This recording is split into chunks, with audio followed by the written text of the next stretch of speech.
ಅಮ್ಮ ನನಗೂ ಮೀನು ಸಾರು ಮಾಡೋದು ಹೇಳ್ಕೊಡಮ್ಮ. ನೋಡಿ ಸ್ನೇಹ, ಯಾವಾಗ್ಲಾದ್ರೂ ಅಷ್ಟೇ ಫಿಶ್ ತಂದಿದ ತಕ್ಷಣ ಹುಣಸೆಹಣ್ಣು ಚೆನ್ನಾಗಿ ಇಸ್ಬಿಟ್ಟು ರಸ ಹಾಕ್ಬೇಕು ಫುಲ್ಲು ಮೇಲೆಲ್ಲ. ಯಾಕೆ ಸಾಂಬಾರ್ ಮಾಡೋದು ಲೇಟ್ ಆದ್ರೂ ಕೌಸು ಬರ್ತಿರತೈತೆ ಹುಣಸೆಹಣ್ಣು, ಇದು ಫಿಶ್. ಅದಕ್ಕೆ ಹುಣಸೆಹಣ್ಣು ರಸ ಹಾಕಿಟ್ಬಿಟ್ರೆ ನಾವು ಈರುಳ್ಳಿ ಬೆಳ್ಳುಳ್ಳಿ ಎಲ್ಲ ಬಿಡಿಸ್ಕೊಳ್ಳೋ ಅಷ್ಟು ಸ್ವಲ್ಪ ಲೇಟ್ ಆಗುತ್ತಲ್ಲ, ಅದಕ್ಕೆ ರಸ ಹಾಕ್ಬಿಟ್ಟು ಹಿಂಗೆ ಇಟ್ಬಿಡ್ಬೇಕು. ಅದೇನು ಕೌಸ್ ಬರಲ್ಲ. ಅಮ್ಮ ಇದೇನು ಫಿಶು? ಇದು ಕೆಲ್ತಿ ಅಂತ ಇನ್ನ ಸಣ್ಣಗ್ ಬರುತ್ತಮ್ಮ ಇದು. ಇದು ಸ್ವಲ್ಪ ಚೆನ್ನಾಗಿದೆ, ದಪ್ಪಗೆ ಫ್ರೆಶ್ ಸಿಕ್ಕಿರೋ ಮೀನ್ ಇದು. ತುಂಬಾ ರೇಟು ಇರುತ್ತೆ, ಇದು ಒಳ್ಳೆ ಟೇಸ್ಟ್ ಇರುತ್ತೆ ಸಾಂಬಾರು. 2 kg ಇದೆಮ್ಮ ಇದು ಫಿಶ್. 2 kgಗೆ ನೋಡಿ ಎರಡು ನಿಂಬೆಹಣ್ಣು ಗಾತ್ರದ್ದು 2 ಉಂಡೆ ಹುಣಸೆಹಣ್ಣು.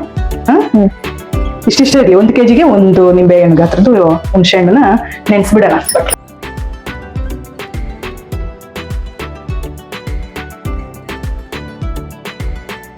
ನೆನ್ಸಿಟ್ಬಿಟ್ರೆ ಊರ್ಕೊಂತೈತೆ ಚೆನ್ನಾಗಿ ಹುಣಸೆನ. ನಾಟಿ ಈರುಳ್ಳಿ, ನಾಟಿ ಬೆಳ್ಳುಳ್ಳಿ ಎಲ್ಲ ಇಟ್ಟು ಮಾಡಿದ್ರೆ ಚಿಕನ್ ಸಾರು ಅಷ್ಟೇ, ಮೀನ್ ಸಾರು ಅಷ್ಟೇ, ಎಲ್ಲ ಸಾಂಬಾರ್ಗೂ ಅಷ್ಟೇ. ಈ ಸಾಂಬಾರ್ ಈರುಳ್ಳಿ ಇಟ್ಟು ಮಾಡಿದ್ರೆ ತುಂಬಾ ಟೇಸ್ಟ್ ಇರುತ್ತೆ ಸಾಂಬಾರ್ಗೆ.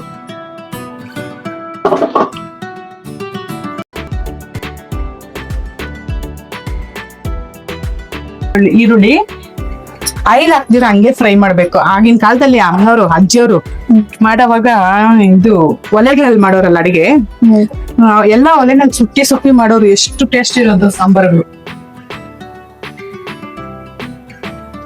ಆಯಿಲ್ ಹಾಕ್ಬಾರ್ದು ಒಂಚೂರು ಕೂಡ, ಹಂಗೇನೆ ಡ್ರೈ ರೋಸ್ಟ್ ಮಾಡ್ತಿರೋದು. ಮಿಕ್ಸಿ ಜಾರ್ಗೆ ನೋಡಿ ತೆಂಗಿನಕಾಯಿ, ಹಸಿ ತೆಂಗಿನಕಾಯಿ 2 kgಗೆ ಎಷ್ಟು ಹಾಕ್ಬೇಕು? 1-2 ಇಡಿ ಹಾಕಿದ್ರೆ ಸಾಕು.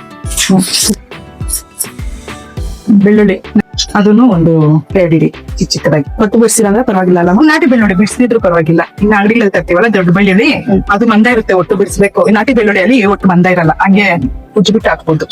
2 ಇಡಿ ಬೆಳ್ಳುಳ್ಳಿ. ಮೆಣಸು ಮಾಡಿ 2 kgಗೆ ಎಷ್ಟು ಹಾಕ್ಬೇಕು? 1 kgಗೆ ಒಂದಿಷ್ಟು ಹಾಕೊಂಡ್ರೆ ಸಾಕು. ಮಟನ್ ಸಾರಿಗೆ ಇದ್ದಂಗೆ ಇಕ್ಬಾರ್ದು, ಚಿಕ್ಕದಾಗಿ ಇಟ್ಕೋಬೇಕು ಮೀನ್ ಸಾರಿಗೆ. ಇದಕ್ಕೆ ನೋಡಿ, ಇದು 2 kgಗೂ ಇಷ್ಟೇ ಚಕ್ಕೆ, ಜಾಸ್ತಿ ಹಾಕ್ಬಾರ್ದು, ಇಷ್ಟೇ. ಮತ್ತೊಂದು 4 ಲವಂಗ 2 kgಗೂ ಇಷ್ಟೇ. ಮಟನ್ ಸಾರಿಗೆಲ್ಲ ಇಟ್ಟಂಗೆ ಇಡಬಾರ್ದು, ಗಸಗಸೆ ಹಾಕ್ಬೇಕು. ಹುಣಸೆ ಆವಾಗಲೇ ನೆನ್ಸಿದ್ವಲ್ಲ, ಅದನ್ನು ಮಿಕ್ಸಿಗೆ ಹಾಕೊಂಡು ನೈಸ್ ಆಗಿ ಆಗೋವರೆಗೂ ಖಾರ ರುಬ್ಕೋಬೇಕು. ರುಬ್ಬಿರೋ ಖಾರ ಒಂದು ಬಟ್ಲಿಗೆ ಎತ್ಕೊಂಡ್ಬಿಟ್ಟು ಅದೇ ಜರ್ಗೆ 1-2 ಸ್ಪೂನು ಖಾರದ ಪುಡಿ, ಧನಿಯಾ ಪುಡಿ ಒಂಚೂರು ಮುಂದೆ ಇಟ್ಕೋಬೇಕು. ಮೀನ್ ಸಾರಿಗೆ 1 kgಗೆ 1 ಇಡಿ ಆಗಷ್ಟು ಧನಿಯಾ ಪುಡಿ,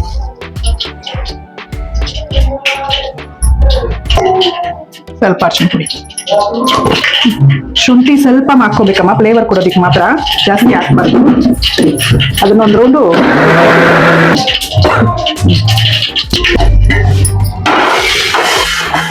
ಮೀನ್ ಸಾರಿಗೆಲ್ಲ ಅಗಲವಾಗಿರೋ ಪಾತ್ರನೇ ಇಟ್ಕೋಬೇಕು, ಜಾಸ್ತಿ ತಿರ್ಸ್ಬಾರ್ದಲ್ಲ, ಅದಕ್ಕೆ ಅಗಲವಾಗಿರ್ಬೇಕು ಪಾತ್ರೆ. ಮೀನ್ ಸಾರಿಗೆ ಒಂಚೂರು ಎಣ್ಣೆ ಜಾಸ್ತಿ ಹಾಕ್ಬೇಕಮ್ಮ. ಸರಿ. ಸಾಸಿವೆ ಸಿಕ್ಲಿದೆಯಮ್ಮ. ಯಾಕಮ್ಮ ಸಾಸಿವೆ ಕರ್ಬೇವಿನ ಸೊಪ್ಪೆಲ್ಲ ಹಾಕ್ತಾ ಇದ್ಯಾ?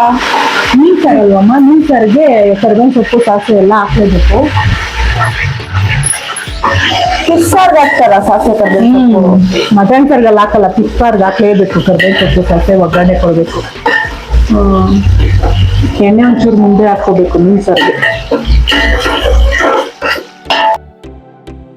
ಜೀರಿಗೆ ಸ್ವಲ್ಪ ಹಾಕ್ಬೇಕಷ್ಟೆ. ಈರುಳ್ಳಿ ಇಷ್ಟು ಮಾತ್ರ ಕಲರ್ ಬಂದ್ಮೇಲೆ ನಾವು ಅವಾಗಲೇ ರುಬ್ಬಿಟ್ವಲ್ಲ ಮಸಾಲೆ,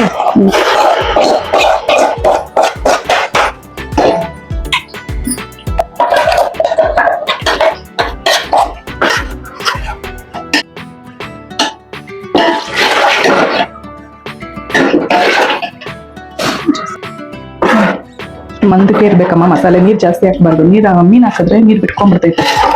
ಇಷ್ಟು ಮಂದಕ್ಕೆ ಇಟ್ಟಿರ್ಬೇಕು. ಇವಾಗ್ಲೂ ಅಷ್ಟೇ, ಇನ್ನ ಸ್ವಲ್ಪ ನೀರ್ ಹಾಕ್ಲೇಬಾರ್ದು. ರುಚಿಗೆ ತಕ್ಕಷ್ಟು ಉಪ್ಪು ಹಾಕ್ಬಿಟ್ಟು ಚೆನ್ನಾಗಿ ಮಸಾಲೆ ಕುದಿಬೇಕು. ಗಮ್ ಅಂತ ಮಸಾಲೆ ಚೆನ್ನಾಗಿ ಕುದ್ದಾಗ್ಲೇ ಮೀನ್ ಹಾಕ್ಬೇಕು. ಚೆನ್ನಾಗಿ ಮಸಾಲೆ ಕುದಿಯಕ್ಕೆ ಬಿಟ್ಬಿಡೋಣ.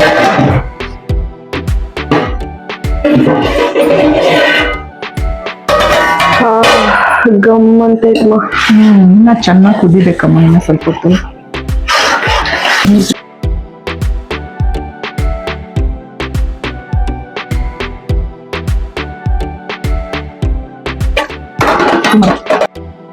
ಹೇಳ್ತೀನಿ. ಸಲಿ 3 ಸಲ ತೊಳೆದಿದ್ದೀನಿ. ಈಗ ಚೆನ್ನಾಗಿ ಕುದೀತಿದೆಯಲ್ಲ ಮಸಾಲೆ, ಅದ್ರೊಳಗಡೆ ಹಾಕ್ಬೇಕು.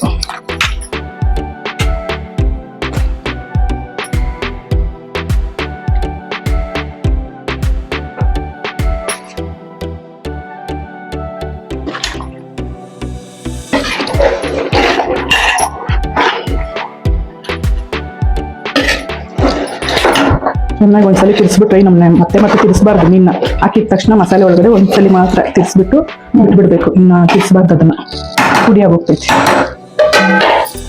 ಪ್ಲೇಟ್ ಮುಚ್ಚಿಬಿಟ್ಟು ಬಿಡೋದಮ್ಮ. ಪ್ಲೇಟ್ ಮುಚ್ಚಿಬಿಟ್ಟು ಸ್ವಲ್ಪ ಕುದಿಯೋವರೆಗೂ ಬಿಟ್ಬಿಡ್ಬೇಕು.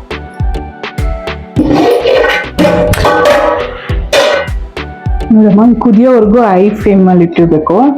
ಕುದಿಯಕ್ಕೆ ಸ್ಟಾರ್ಟ್ ಆದಾಗ ಲೋ ಫ್ಲೇಮ್ ತಿರ್ಸ್ಬಿಡ್ಬೇಕು. ನಿಧಾನ ಕುದ್ಕೊಂಡು, ಜಾಸ್ತಿ ತಿರ್ಸ್ಬಾರ್ದು, ಪುಡಿ ಆಗೋಗ್ತೈತೆ. ಸುಮ್ಮನೆ ಹಂಗೆ ಕಲಿಸ್ಬೇಕಷ್ಟೆ. ಅಲ್ಲಲ್ಲೇ ಸೌಟ್ ಎತ್ಕೊಳ್ಬಾರ್ದು, ಹಿಂಗೆ ಕೈ ತರ ಇರೋಂಥದ್ದು ಎತ್ಕೊಬೇಕು.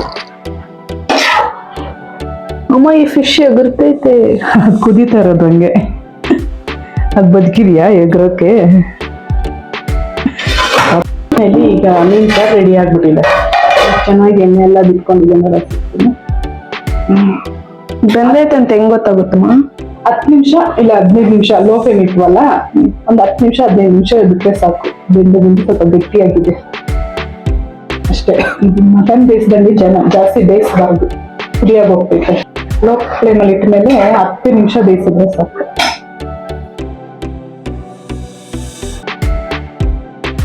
ತಿರ್ಸ್ಬಾರ್ದು ಜಾಸ್ತಿ ಮೀನ್ಸನ್ನ.